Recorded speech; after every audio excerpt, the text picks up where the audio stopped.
Here's a map of Detroit. Now here's the 2014 data on neighborhoods with 0 to 10% vacant structures.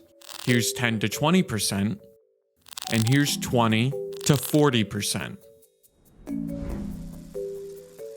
All across Detroit are abandoned and overgrown homes, with many of the buildings stripped of their metal pipings and reusable materials, leaving behind a neighborhood of shacks and rubble. But Detroit didn't always look like this. At one point, it was the heart of America's automotive industry and became a global symbol of American capitalism.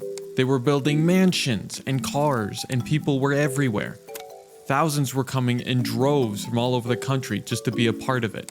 At its peak, it was the fourth largest city in America, with a population of 1.6 million. Now it's down to 29, with more than half of its population leaving. So how did the iconic Motor City go from this to this? Law and order have broken down in Detroit, Michigan. As Governor of the state of Michigan, I do hereby officially request the immediate deployment of federal troops into Michigan. Pillage, looting, murder, and arson have nothing to do with civil rights. After I was shot, I just fell, right to the pavement.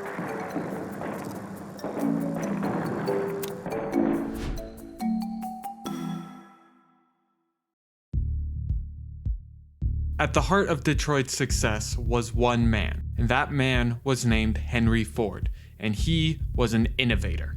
Ford found a new way of manufacturing motor vehicles with his implementation of the conveyor belt in the assembly process. The belts were already used in other industries, and Ford believed that moving the product instead of moving the worker was much more efficient. His implementation at the Highland Park plant started pumping out motor tees. Dozens of other companies followed suit in this new efficient process, causing the economy to propel itself upward. With all these new companies came thousands of jobs that people started to flock to.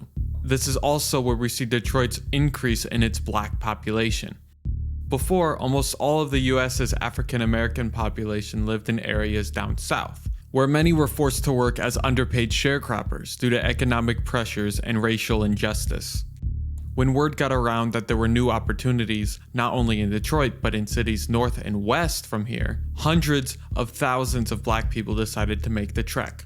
Historians termed this movement the Great Migration. However, with this new racial diversity came racial tensions. Some white people were against the new influx of black people. Because of this, many black people were pressured into less desirable areas, living conditions, and struggled to get jobs. The 8 Mile, Wyoming neighborhood is a visible example of Detroit's redlining. In 1941, Detroit started building a 6-foot-tall, 4-inch thick wall that split between Beerwood and Mendota Street, which became known as the Beerwood Wall, and its sole purpose was to separate white and black people. The wall was created by one of Detroit's most prominent families, who also owned a housing district next to it called Blackstone. The owner was promoting a super subdivision with a big future that depicted large fancy mansions in the area that would be sold at low prices.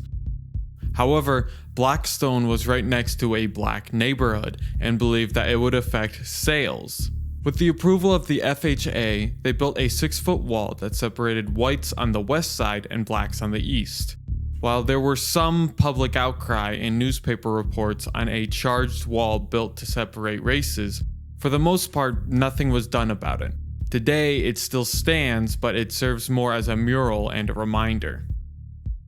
This tense relationship sprouted into riots about oppression, segregation, and economic disadvantages. One riot in particular was on the corner of 12th and Claremont on July 23, 1967. The club owner on that corner, William Scott, operated an illegal after-hours club there. At 3:30 in the morning, police came and busted the club, arresting 85 people. As this was going on, there were 200 to 300 onlookers looking up on the street. One thing led to another, and a riot erupted. An hour later, that small 200 turned into thousands spilling out into the street. Around 6:30 a.m., a fire broke out, burning thousands of buildings. The riot continued for 5 more days, with firemen and National Guard arriving to try and control the situation. What happened on 12th and Claremont became one of Detroit's pivotal turning points. Detroit was becoming a less desirable and increasingly dangerous place to live, with many white people, instead of living out into the city, moved out into the suburbs. Soon, not only were people leaving, but companies were abandoning Detroit, building their factories and corporate buildings out in the suburbs too, pinning the term white flight on the gradually large-scale migration of white people from culturally diverse areas. White flight wasn't caused by the riots. It was already taking place decades before, although what it did was accelerate the rate of people leaving. Soon, businesses started to fail, and in turn, the crime rate started to rise. Now, not just white people were leaving, but black people too. Just about anyone who had some sort of wealth started to leave. Detroit started spiraling downward, with an unbreakable pattern enforcing that. People would leave Detroit, and then the companies would follow suit. The local businesses would close down, and because of that, the crime rate would rise.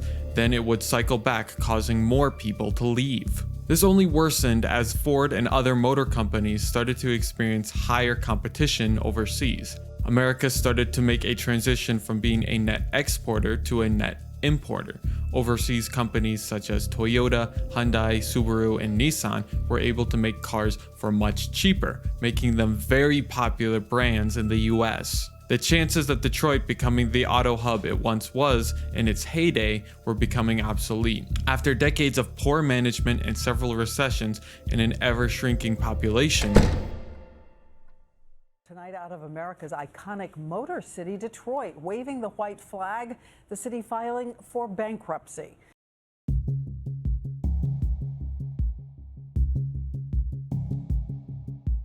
In 2013, Detroit became the largest city in the United States ever to file for bankruptcy, with it being $18 billion in debt.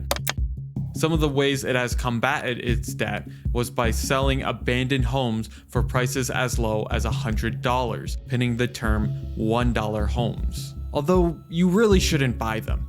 Not because these homes had been gutted of everything of value, but because of the taxes. Property taxes aren't determined by the property's price at purchase, but by the estimated value of the property. So even though you might be only spending $1 for the house, you'll probably spend $5 or $6 grand on property taxes. These are just some of the few desperate attempts of Detroit trying to combat its own debt. But when you're at rock bottom, and I mean rock bottom, the only place left for you to go is up. And that's what Detroit's newly elected mayor, Mike Duggan, took to heart. In his first year as mayor, he prioritized rebuilding Detroit. He focused on improving emergency vehicle response time and bus transportation. He rebuilt Detroit's streetlight system and declared an ambitious demolition program that managed to demolish 20,000 abandoned homes in its first year. They promoted a small business fund to help promote new businesses to stimulate the city's economy. Major companies such as Ford began to donate hundreds of millions of dollars to help cover its debts, inspiring other companies to do so, as well as a rebirth of its local museums, such as the Detroit Institute of Arts, the Motown Museum, and the Henry Ford Museum of American Innovation. With the recent come up and many local efforts to rebuild the city, many people have been calling this Detroit's comeback.